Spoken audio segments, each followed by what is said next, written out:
Hey guys, what's up, and welcome back to my channel. So today we're going to be talking about an article that I came across that truly we're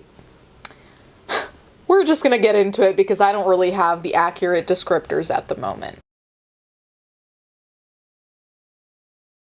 So I was in what I would call one of my safe spaces, which, believe it or not, is Tumblr. As much as I critique that hell site, I also have curated my own timeline on that website to be far away from the communities there. Then I come across this. So the tweet reads, "I wrote about stigma around fake nails in the queer community, and about how I won't take off my long nails for sex.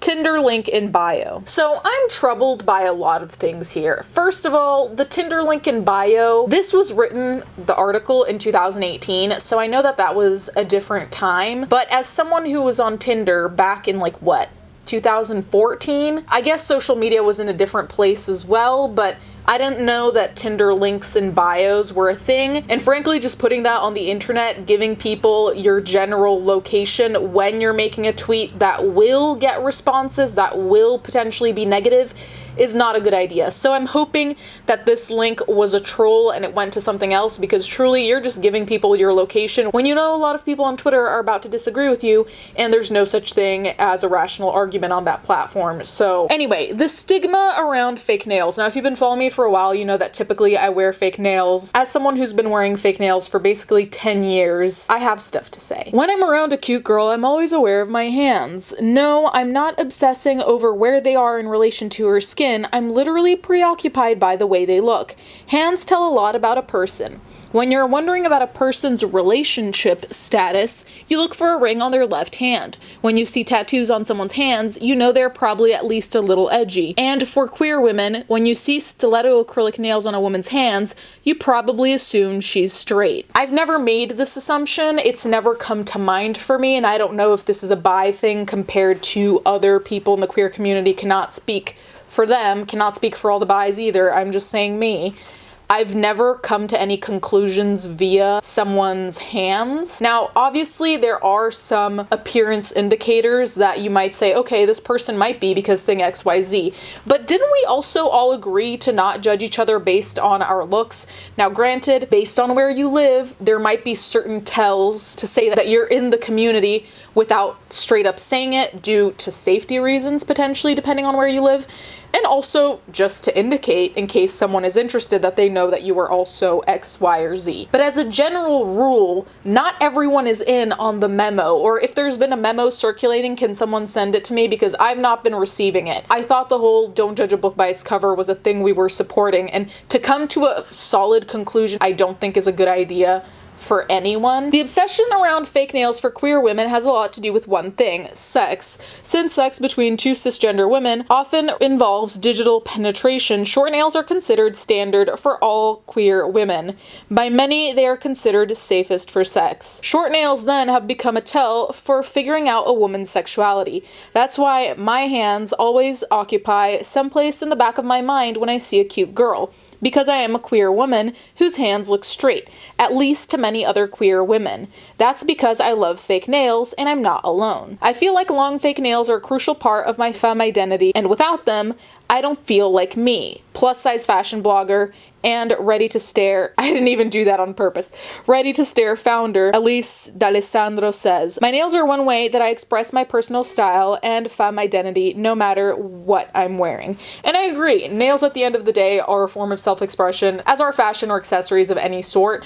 And again, I don't think it has to necessarily be deeper than that. I also think it can be kind of dangerous to attribute all these larger meanings to things like accessories, because first of all, trends pick up and people don't always know the meaning behind trends. There's never really going to be a clear indicator of what you identify as, who you're attracted to, other than, say, telling someone, hey, I'm into whatever that might be. This is part of your identity, like your hair color could be part of your identity. For some people, it's extremely meaningful, and to not partake in that part of your identity because you're worried it's going to send someone the wrong sign, but you don't know if it's the wrong sign.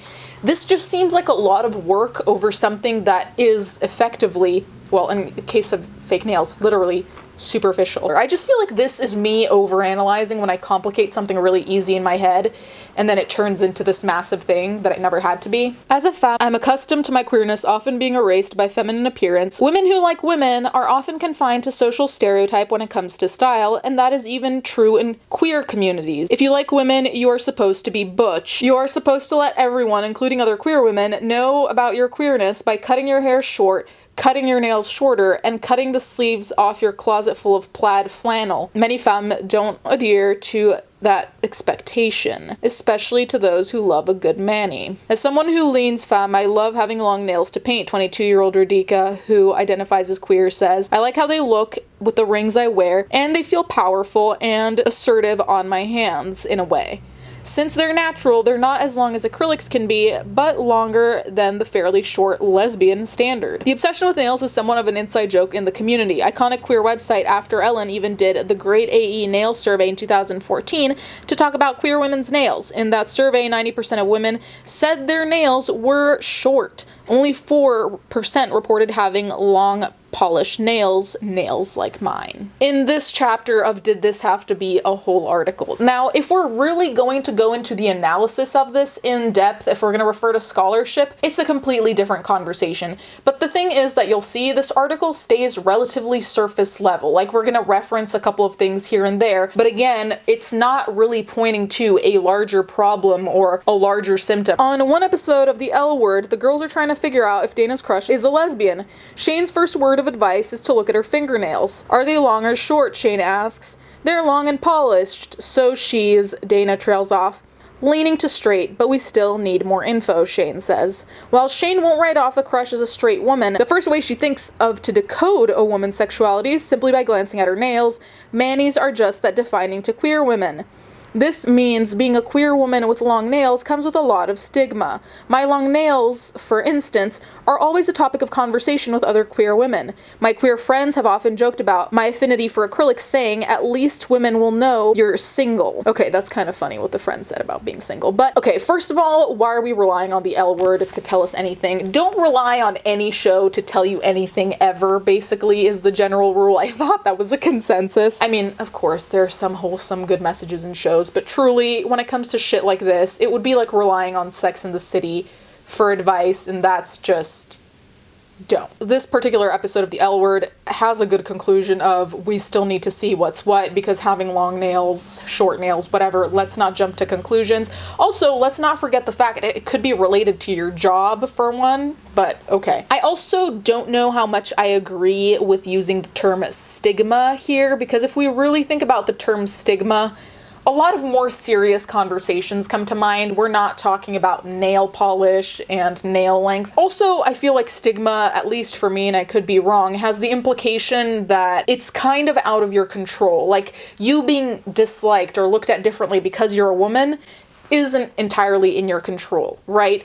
You being looked at differently because you're a certain race isn't in your control. Depending on where you live, with who you live, blah, blah, blah, those things are not really things you can change. As opposed to your fashion, your hair color, your nails, those are all things you can change. Most of those within an hour. My sets have come up on first dates, on casual hangs at queer bars, and at almost any queer-coded event. The stigma around fake nails in the queer community is just that pervasive. Okay, anything about your appearance on a first date is probably, if it's different or unexpected, is probably going to be brought up. The fact that I'm relatively heavily tattooed came up, but that's just because I'm sitting in front of you, you're looking at me, and you might see, not here right now, but that my arms are covered, and so you're gonna ask maybe a few follow-up questions. The nail thing, I'm not denying that it might have a connection to sex, but again, I also think that it's kind of a projection as well, you know, like you become so paranoid about something or so fixated on something that you're seeing it where it's not. It's a little bit parallel to the fact that in some places I've lived, tattoos are seen quite negatively, and people draw all sorts of conclusions about you based on it, but I can't just go out anywhere and assume that anyone who looks at me is drawing that same negative conclusion that is not really based on reality, but based on stereotypes that are as old as I believe like the 13th century. But anyway, you see long nails and you think those might hurt in certain places during sex. That person must be a pillow princess because there's no way they can penetrate someone with those, Radhika says. I wouldn't blame anyone for worrying, but people quickly find that those suspicions aren't true. If someone knows what they're doing, the length of their nails won't actually matter. I've never gotten any complaints. Well, damn. Okay. This is why I think this is making problems where there aren't any, and it's completely normal to have some kind of anxiety about coming off a way that you don't want to come off, but again, it's in your control. You can just have a conversation with someone. But the obsession with nails isn't entirely unwarranted. Last year, GQ magazine contributor Zara Berry wrote about struggling to get away with long nails as a lesbian woman. Berry recalled that after getting long as fuck, dangerously sharp acrylic claws some years ago, she ran into some trouble during her next sexual experience with a woman. Within seconds of hooking up, the girl screamed, "Ouch, those nails," Berry writes. I sheepishly removed my hand from down her designer denim pants and gave her oral sex instead. Okay, I'm sorry. I've really tried to not ask, but at some point I'm gonna have to ask. If you are a lesbian, what the fuck are you getting pointed claws for? Like, truly, who, where, why? Like, who gave you this idea? I'm sorry, but if you are a woman who knows her orientation, who knows who she's going to go for, and knows what parts she's going to have to deal with, why would you get that in the first place? It genuinely is like you're going on vacation to Hawaii where you know it's going to be hot as fuck, and you show up there with a winter jacket. Like, what are you doing?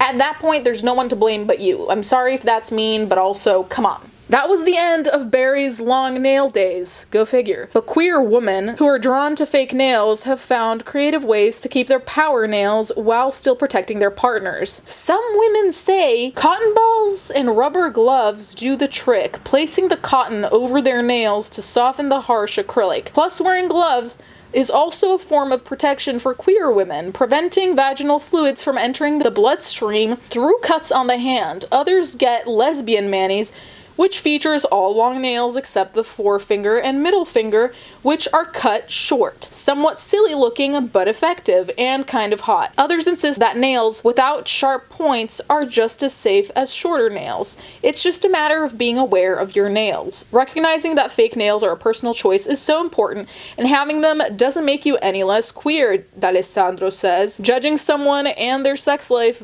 based solely on the length of their nails is definitely something we need to leave behind and let people just live. Yes, thank you. It's like this article didn't have to be written. It's like I never had to come across it, but here we are. Genuinely speaking, I do think it's an interesting thing to talk about, but I do think the way that it's being talked about here, being framed around basically one central character's experience, the writer, and then a couple of other people chiming in. This would be like me going out and having 3 people stop to ask me about a tattoo and being like, oh, they all stopped me to ask about my tattoos because reason whatever I choose.